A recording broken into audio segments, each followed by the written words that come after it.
NBA 2K19 defense is back with a vengeance, baby, and honestly, I'm loving it. But that doesn't mean it comes without faults. And when you clean a game up, it makes the legacy issues, just rear their ugly head that much more because the on-ball defense is ramped up. So now that the on-ball defense is ramped up, you're looking for the small things when it comes to trying to beat a defender off the dribble. So now I find myself really paying attention to what kind of angles I got on guys, what kind of ratings advantage I have, and which, James Harden has the strength advantage over this guy. But Gary Harris, right? This blow by animation here happens because I'm in playmaker takeover mode, so you're pretty much going, if you even get even the smallest leeway on the drive, you're going to get a blow by animation if you're in playmaker takeover mode, right? So I'm here with it, right? Gary Harris is dead to rights. Now I could keep going straight, right? But it makes no sense for me to keep going straight because if Jokic there, I could Euro step around him. But in this game, that's a hard finish. You ain't just really going ahead and finishing over guys like that. Even if they're centers that aren't typically, because I'm having a hard time driving by Jamal Murray and finishing layups, man. It really is. The defense on this game really is ramped up, and I don't know if it's overpowered yet, but I know it's ramped up heavily, and maybe I haven't gotten used to it. But I'm having a hard time taking Jamal Murray off the bounce to the rim. So Gary Harris here is dead to rights, and I don't care who you are. I don't care if you're Thanos, dude. Like, you're out of the play if somebody decides to stop on a dime right here.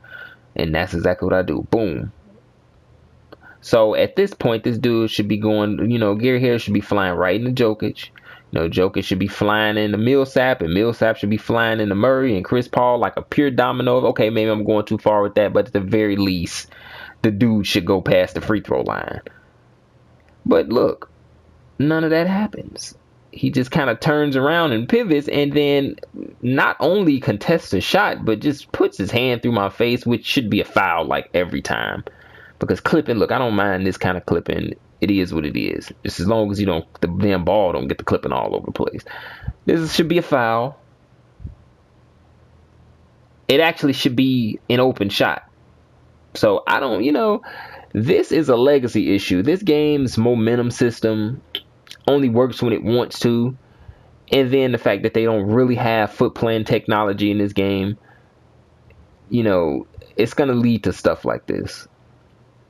So I want them to really try in these next iterations of consoles to really figure out how to how to get started to nail down foot plan, because I know it's come out the gate, it's not going to be perfect. It's going to have some issues, but it needs to come out and at least be competent to where people see it as, okay, this has potential. Now, I'm going to give you guys a little history lesson before I get up out of here on that note. NBA Live 07 was a game that absolutely ruined the Live franchise. Now, I've been playing these games so longer than I'd even like to admit. But NBA Live 07 is a game that absolutely ruined the Live franchise. Why did it ruin the Live franchise? It started in 2006. In 2005, right before NBA 2K6 released. That game, NBA Live 06 for the Xbox 360 had, and they were boasting and touting realistic foot plan technology as a feature in that game. And there was a press demo and everything about it in very early stages. They're so early the way you didn't know what the game was going to look like. Then they were talking about PS3 when the Xbox 360 wasn't even out. So at least to my recollection. So it came out and the game was absolutely awful, right? Awful. Like, it was stiff. It was snappy animations and non-responsive. And that was all because they had to account for every step. And a feature like that makes plenty sense. It makes all the sense in the world for any sports that has anything to do with a person moving. Any video game that has anything to do with a person moving, it makes sense to nail down foot plan technology. Because if you nail down foot plan technology, these games, when what I'm trying to tell you, like if this game, NBA Live, Grand Theft Auto, anything game that has anything with movement, nails down foot plan technology, these things that we call video games are gonna go way over the top.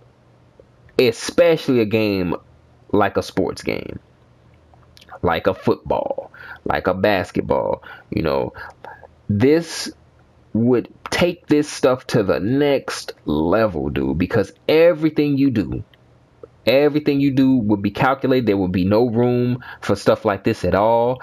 Angles would matter just as they do in real life. Basketball would be playing out like basketball. Football would be playing out like football. You know, they have to try at least to get this started. Now, it could be lack of resources, man, and it could be lack of lack of what's the word I'm looking for? What the saying I'm looking for? Basically lacking of ways of doing things. You know, like that's the thing that people tend to underestimate too. Is just these devs, they sometimes they just find different ways to do things that they didn't know they could do with the resources that they already had. You know, so that and maybe resources open up. You know, to where it's like, okay, now since we're here in hardware and software progression, now we can implement these things that we've been thinking about implementing, but it just wasn't quite there, because the perfect example is the AI in these games, and a lot of the casuals don't even talk about it, but the AI in this game, the AI in NBA 2K16, the AI, look, ever since the AI got to around like 2000, I say NBA 2K15, it's always been good. It's always been good. Compare that to something like a PS2 game, NBA Live 06 on PS2 or NBA Live 05. Some of these games, compare that, to the AI on a game like NBA 2K11 or something like that, which is touted as one of the greatest 2K games ever. The AI wasn't really good on that game. It's just that it was good for the time, but it wasn't good. Like, you look at this AI here in this game, NBA 2K19, dude, this is the best video game basketball AI that you can possibly hope for.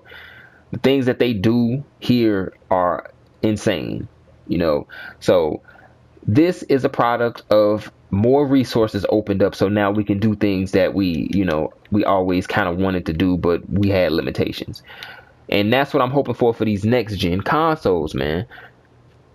I hope resources open up for enough, and they figure out ways to do things that's gonna give us some of the best sports gaming that we've ever seen, dude. Because the graphics, man, look, I mark my word, these games are gonna come out and be amazing looking. For the new consoles, these things are gonna come out and be looking amazing. The reason I say that is because the two things that they're going to try to really nail down is skin texture and lighting.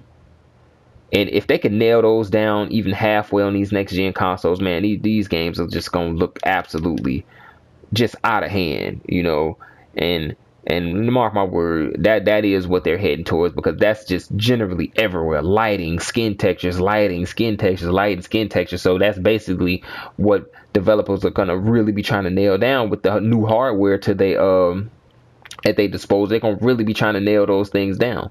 And trust me, these games are gonna look absolutely amazing. So anyway, peace out, people, man. It's me, your boy King Dion. Later.